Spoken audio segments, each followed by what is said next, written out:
अस्सलाम वालेकुम पूरा पाकिस्तान जी। मैं हूं professor Mohammad Usman Ali, superior group of colleges Shalamar campus से, also the director of the CAMS 19 concept academy of mathematical sciences. आज मुझे एफएससी पार्ट 1 मैथमेटिक्स में एक्सरसाइज 2.8 आपको एक्सप्लेन करनी है, तो अपने काम का आगाज़ करते हैं। सबसे पहले देखें कि आपको ये कुछ 5 डेफिनेशन है जो आपको पता होनी चाहिए कि ये क्या चीज़ें हैं, उनको मैं एक्सप्लेन करूँगा। First one is groupoid. एक हमारे पास होता है नॉन एम्प्टी सेट, एक नॉन एम्प्टी सेट है और हमने देखना है कि अभी सिर्फ सिंपली वो एक सेट है, तो अगर उसके अंदर एक क्लोज्ड की प्रॉपर्टी आ गई, इट मीन्स कि जैसे मैं लास्ट लेक्चर में ब्रीफ की थी सारी बातें कि क्लोज्ड क्या चीज़ है। अगर उसके अंदर क्लोज्ड की खूबी आ जाती है, दैट मीन्स कोई दो नंबर उसमें से चूज़ करें और उनको ऐड या मल्टीप्लाई करें और आंसर उसी में दोबारा एग्जिस्ट हो जाए तो वो क्लोज हो जाता है। अब उसके अंदर सेट के अंदर जब क्लोज की खूबी आ जाएगी तो अब उसका नाम सिर्फ सेट नहीं रहेगा, बल्कि उसका नाम अब बन जाएगा ग्रुपाइड। दैट मीन्स इसके अंदर ग्रुपाइड के अंदर सेट के अंदर क्लोज की खूबी होनी चाहिए। फिर नेक्स्ट स्टेज पे हमारे पास बात आ रही है और वो है semi group. What is semi group? ऐसा सेट ऐसा सेट जो कि एसोसिएटिव होता है, मतलब एसोसिएटिव जो सेट हो जाएगा उसके अंदर अब मोर फर्दर एक क्वालिटी आ जाएगी और वो बन जाएगा सेमी ग्रुप। लाइक एसोसिएटिव क्या है? एसोसिएटिव होता है A plus B plus C should be equal to A plus B plus सी।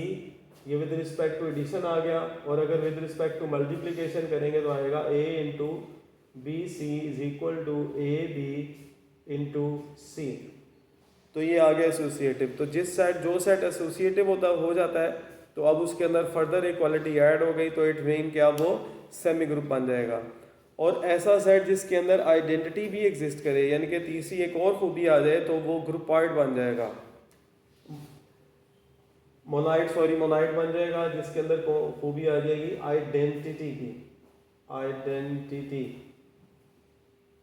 ऐसा सेट जिसके अंदर आइडेंटिटी भी एग्जिस्ट करेगी, तो अब वो सेट फर्दर एडवांस आ जाएगा और इसके अंदर एक और क्वालिटी ऐड हो जाएगी और वो ग्रुप मोनाइड बन जाएगा।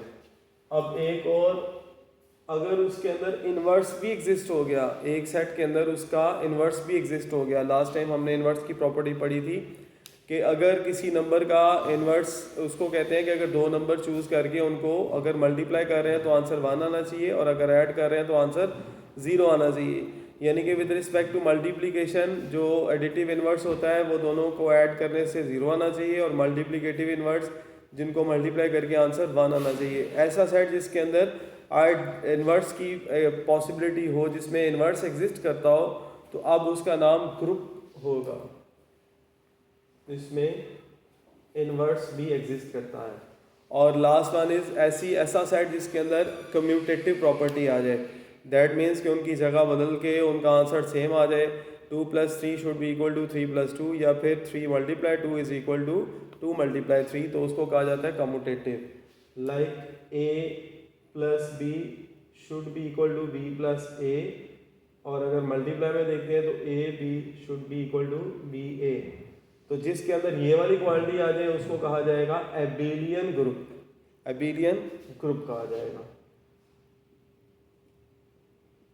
मैं अपनी बात को एक दफ़ा रिपीट करता हूँ। ऐसा सेट जिसके अंदर क्लोज की प्रॉपर्टी आ जाए उसे कहा जाएगा ग्रुपाइड। ऐसा सेट जिसके अंदर एसोसिएटिव की प्रॉपर्टी आ जाए उसको कहा जाएगा सेमी ग्रुप। ऐसा सेट जिसमें आइडेंटिटी एग्जिस्ट करेगा उसको कहेंगे मोनाइड। और ऐसा सेट जिसके अंदर इन्वर्स एग्जिस्ट करेगा उसको कहेंगे ग्रुप। और ऐसा सेट जो कम्यूटेटिव हो जाएगा उसको कहा जाएगा एबेलियन ग्रुप। अब इसको प्रॉपर तरीके से क्वेश्चन सॉल्व करने के लिए एक इंपॉर्टेंट क्वेश्चन एक्सरसाइज का लेते हैं। क्वेश्चन नंबर 5, शो दैट एक सेट दिया 1 omega square is an abelian group with respect to multiplication. हमने इसको प्रूव करना है कि ये एबेलियन है। तो पहले इसका स्टार्ट लेंगे और इसके लिए एक टेबल हमें क्रिएट करना पड़ेगा। आप इसका टेबल क्रिएट करेंगे, इस तरफ लिखेंगे 1 ओमेगा स्क्वायर 1 ओमेगा स्क्वायर। और चूँकि मल्टीप्लिकेशन के अकॉर्डिंग कर रहे हैं तो लिहाजा यहाँ पे मल्टीप्लाई का साइन डाल देना है। अब बिल्कुल उसी तरीके से जो लास्ट टाइम हमने काम किया था जिसमें मॉड्यूलो का के क्वेश्चंस किए थे, उस तरह से इसका टेबल क्रिएट किया जाएगा। 1 को 1 से मल्टीप्लाई करना है तो 1 आएगा, 1 को ओमेगा से करेंगे ओमेगा, 1 को ओमेगा स्क्वायर से किया तो ओमेगा स्क्वायर, ओमेगा को 1 से करेंगे ओमेगा आएगा, ओमेगा को ओमेगा स्क्वायर ओमेगा से किया ओमेगा स्क्वायर आएगा, ओमेगा को ओमेगा स्क्वायर से किया तो ओमेगा क्यूब बनेगा। अब ओमेगा क्यूब चूंकि 1 होता है तो इसकी ये जगह पे आपने सिर्फ 1 लिख देना है, 1। ओमेगा स्क्वायर को 1 से किया मल्टीप्लाई तो ओमेगा स्क्वायर आएगा, ओमेगा स्क्वायर को ओमेगा से किया अगेन ओमेगा क्यूब आएगा, लेकिन इसकी जगह पे लिखना है आपने 1, ये 1। और ओमेगा स्क्वायर को ओमेगा स्क्वायर के साथ जब आप मल्टीप्लाई करेंगे तो ये बनेगा ओमेगा की पावर 4, ओमेगा की पावर 4 बना। और चूंकि ओमेगा की power 4 is equal to omega की पावर 3 इंटू ओमेगा, और ओमेगा की पावर 3 चूँकि 1 होता है इंटू ओमेगा, तो फाइनली जो हमारे पास रिजल्ट आएगा वो आएगा ओमेगा। इट मीन ओमेगा की पावर 4 को आप लिखेंगे जस्ट ओमेगा।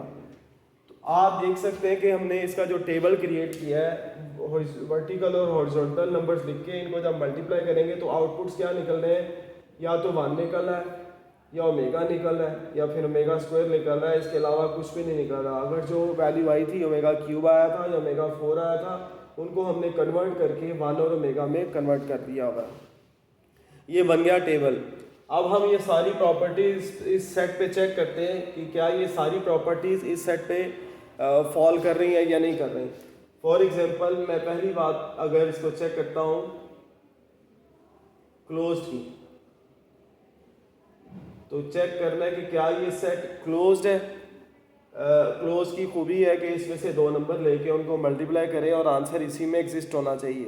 तो एक्चुअली जो टेबल हमने क्रिएट किया है ये टेबल एक्चुअली वही शो कर रहा है कि 2 नंबर एक्चुअली मल्टीप्लाई हो रहे हैं और आंसर जो आ रहे हैं ये सारे के सारे जो आंसर आ रहे हैं इसी सेट से बिलोंग करते हैं।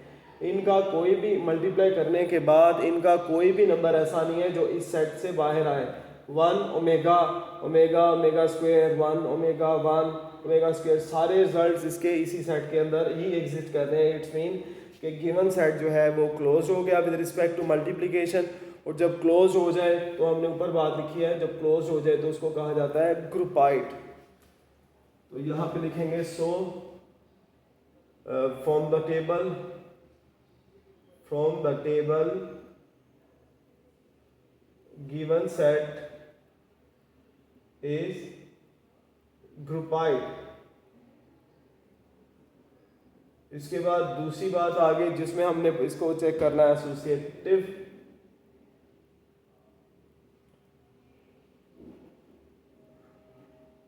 एसोसिएटिव को टेस्ट करने के लिए हमारे पास 3 नंबर होने चाहिए और फिर उनका जो मल्टीप्लिकेशन है वो सेम आनी चाहिए। लाइक हम इसमें से ले लेते हैं, एक ले लेते हैं 1, एक ले लेते हैं ओमेगा और एक ले लेते हैं like omega square belong from the set S. और हमने प्रूव करना है 1 into omega square is equal to 1 into omega square. तो लेफ्ट हैंड साइड हम लेते हैं अगर 1 ओमेगा स्क्वायर तो ये आएगा 1 इंटू ओमेगा को ओमेगा स्क्वायर से किया तो ओमेगा क्यूब बनेगा जो कि 1 आ जाएगा। फिर राइट हैंड साइड ले लेते हैं, इसकी राइट हैंड साइड ले लेते हैं 1 into omega square 1 as it is. Omega को ओमेगा स्क्वायर से किया ओमेगा क्यूब चूंकि 1 होता है 1 इंटू 1 तो इसका आंसर आ गया 1। आप देख सकते हैं कि इसकी लेफ्ट हैंड साइड का आंसर भी 1 आ रहा है, इसकी राइट हैंड साइड का आंसर भी 1 आ रहा है। इसका मतलब है कि जो गिवन सेट है वो हो गया एसोसिएटिव हो गया, तो इसका मतलब है कि ये सेमी ग्रुप हो गया। So given set is semi group. अब हमने चेक करना है कि क्या इसके अंदर आइडेंटिटी एग्जिस्ट करती है। Yes, 1 is the multiplicative identity. 1 चूंकि मल्टीप्लिकेटिव आइडेंटिटी है इस सेट के अंदर एग्जिस्ट कर रही है, तो इसके अंदर पहले आइडेंटिटी लिखा जाएगा। Identity G as 1 is multiplicative identity belongs to the given set। अब चूंकि वो मल्टीप्लिकेटिव आइडेंटिटी 1 है, वो हमारे गिवन सेट में बिलोंग कर रही है, सो गिवन सेट इज, अब गिवन सेट को नाम दिया जाएगा मोनाइट का। फिर चौथे नंबर पे हमने देखना है इनवर्स। अब इनवर्स होता है कि हर नंबर, दो नंबर लेके उनको मल्टीप्लाई करें तो आंसर 1 आना चाहिए, उन्हें कहा जाएगा मल्टीप्लिकेटिव इनवर्स। अब आप यहाँ पे चेक करें, ये 1 आया हुआ है, ये 1 किस किस को मल्टीप्लाई करके आया है, एक इस 1 को और एक इस 1 को मल्टीप्लाई करके आया है, ये 1 आया हुआ है। लेकिन 1 कैसे आया, इस नंबर को इस नंबर को मल्टीप्लाई करके 1 आ रहा है। इट्स मीन कि ये दोनों एक दूसरे के मल्टीप्लिकेटिव इनवर्स है। 1 का मल्टीप्लिकेटिव इनवर्स 1 आ गया। फिर और चेक करना है कहाँ पे आ रहा है 1। फॉर एग्जाम्पल ये वाला 1 आ रहा है, ये वाला 1, तो ये वाला 1 किन किन को मल्टीप्लाई करके आया है, इसके ऊपर चेक करें, एक ओमेगा था और इसके इस तरफ चेक करें तो ओमेगा स्क्वायर था। ये 1 एक्चुअली आया किस किस को मल्टीप्लाई करके, एक ओमेगा स्क्वायर को और एक ओमेगा को। इट्स मीन ये दोनों एक दूसरे के मल्टीप्लिकेटिव इनवर्स आ गए। आपने इस बॉक्स में चेक करना है 1 कहाँ कहाँ पे आ रहा है, जहाँ पे 1 आ रहा है वो किन को मल्टीप्लाई करके आ रहा है, वो आपने नंबर चेक कर लेने हैं। ये 1 आ रहा है ऊपर 1 को और इस वाले 1 को मल्टीप्लाई करके 1 आ रहा है, तो ये दोनों एक दूसरे के मल्टीप्लिकेटिव इनवर्स हो गए। इसके बाद 1 आ रहा है ये वाला, तो ये किस किस को मल्टीप्लाई करके आ रहा है, एक ऊपर जाएंगे तो ये ओमेगा, इस लेफ्ट पे आएंगे तो ओमेगा स्क्वायर। इट्स मीन कि ये ओमेगा और ओमेगा स्क्वायर को मल्टीप्लाई करके 1 आ रहा है। इट्स मीन कि ये दोनों एक दूसरे के आ गए मल्टीप्लिकेटिव इनवर्स। इसका मतलब है कि इसके अंदर जितने भी नंबर है, 1 का मल्टीप्लिकेटिव इनवर्स हो गया 1, ओमेगा का मल्टीप्लिकेटिव इनवर्स हो गया ओमेगा स्क्वायर, और ओमेगा स्क्वायर का मल्टीप्लिकेटिव इनवर्स हो गया ओमेगा। हर नंबर का मल्टीप्लिकेटिव इनवर्स एग्जिस्ट कर रहा है। Since from given table multiplicative inverse of each element exists। चूंकि इस टेबल से देखा जाए तो हर नंबर का मल्टीप्लिकेटिव इनवर्स एग्जिस्ट कर रहा है, so given set is group. अभी तक हम इस बात पे पहुंच चुके हैं कि जो गिवन सेट है वो एक ग्रुप है, क्योंकि 4 बातें उसने पूरी कर दी हैं। अब आखिरी बात आ गई जो कि 5वीं है, जिसमें हमने चेक करना है commutative.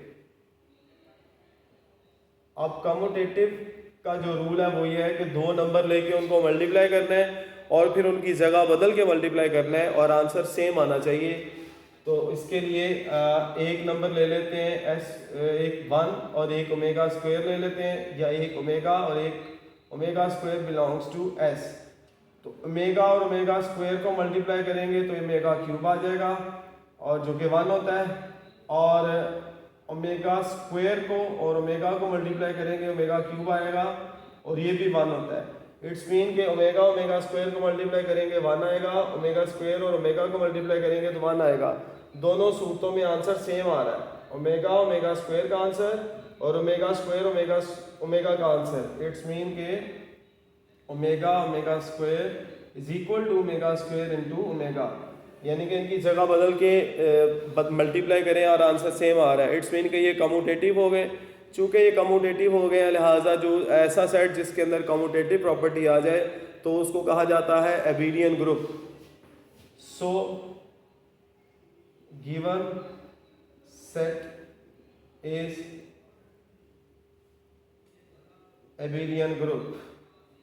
So given set is ABELIAN, abelian group under multiplication।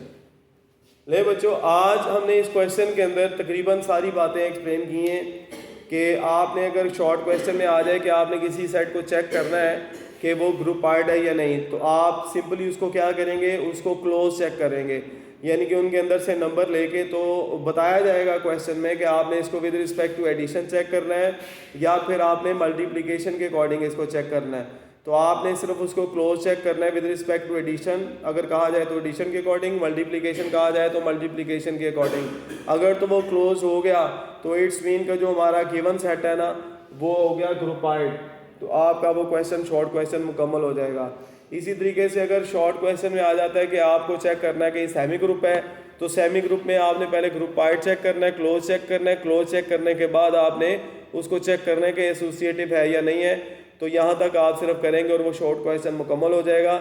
लेकिन लॉन्ग क्वेश्चन के लिए आपको ऑल 5 प्रॉपर्टीज़ पूरी करनी पड़ेगी। अब आप इसकी शुरू वाले क्वेश्चन 2 क्वेश्चन करिएगा और एक्सरसाइज के क्वेश्चन नंबर 9, 10 लाजमी कीजिएगा। और इस एक्सरसाइज में एक्सरसाइज स्टार्ट होने से पहले कुछ डेफिनेशन इनसे रिगार्डिंग है वो लाजमी स्टडी कीजिएगा। और बोर्ड पॉइंट ऑफ व्यू से ये बहुत इंपॉर्टेंट एक्सरसाइज है, तो इसको लाजमी देखें। क्वेश्चन नंबर 6 है, एक शॉर्ट क्वेश्चन है, ये लिखा हुआ है solve A X is equal to B. ये स्टैटिक साइन है। स्टैटिक साइन का मतलब है कि ये एक प्रेजेंट जनरल एक साइन है जिसके अंदर मल्टीप्लाई भी हो सकता है और इसके अंदर डिवाइड एडिशन भी हो सकता है और मल्टीप्लिकेशन भी हो सकता है। तो ए को रिमूव करने के लिए ए का इन्वर्स लेना है दोनों साइड्स पे। From left hand side take A inverse both sides. जब आप दोनों साइड्स पे ए इन्वर्स अप्लाई करोगे तो यहाँ पे आएगा ए इन्वर्स और ये स्टेरिक साइन आ गया और A inverse into asterisk sign, फिर ब्रैकेट में आएगा ए और ये asterisk sign B X is equal to, और ये चूंकि दोनों साइड पे अप्लाई किया गया है तो ये आ जाएगा बी। अब आप यहाँ पे एसोसिएटिव की प्रॉपर्टी लगा के ये जो लास्ट ब्रैकेट है 2 नंबर के दरमियान इसको उठा के पहले 2 नंबर में लिखेंगे तो ये आएगा ए इनवर्स और ये स्टेरिक साइन ए, देन स्टेरिक साइन आ गया और यहाँ पे आएगा x इज इक्वल टू, और ये वाला एज इट इज आ गया। अब ये चूंकि ए इनवर्स और ए है तो ये आइडेंटिटी आएगा। आइडेंटिटी को आप ई रिप्रेजेंट करेंगे, E asterisk sign x is equal to A inverse asterisk sign b। अब चूंकि ई आइडेंटिटी है, ए इनवर्स और ए इनवर्स और ए दोनों एक दूसरे पे अप्लाई करेंगे तो आइडेंटिटी आएगा। अब आइडेंटिटी चूंकि 2 होती हैं, एक होती है विद रिस्पेक्ट टू एडिशन 0 वाली और एक होती है विद रिस्पेक्ट टू मल्टीप्लिकेशन वाली 1, तो हमने उसको जनरल नाम दे दिया ई का। अब आइडेंटिटी किसी भी नंबर से अप्लाई करते हैं, अगर ऐड करें तो कोई फ़र्क नहीं पड़ता, मल्टीप्लाई करें कोई फ़र्क नहीं पड़ता, तो इट्स मीन के ये x ही रहेगा, x is equal to A inverse और ये स्टेरिक साइन और साथ आ गया b। तो ये इसका बच्चों आ गया सॉल्यूशन। ये एक शॉर्ट क्वेश्चन है, वेरी वेरी इंपॉर्टेंट। तो आज का लेक्चर उम्मीद है काफ़ी हेल्पफुल रहेगा आप लोगों के लिए। अपने ज़रूर कमेंट्स दीजिएगा, खुश रहें और काम करते रहें, स्टडी लाजमी करें। और पाकिस्तान जिंदाबाद, मुस्तहकम पाकिस्तान पाइंदाबाद।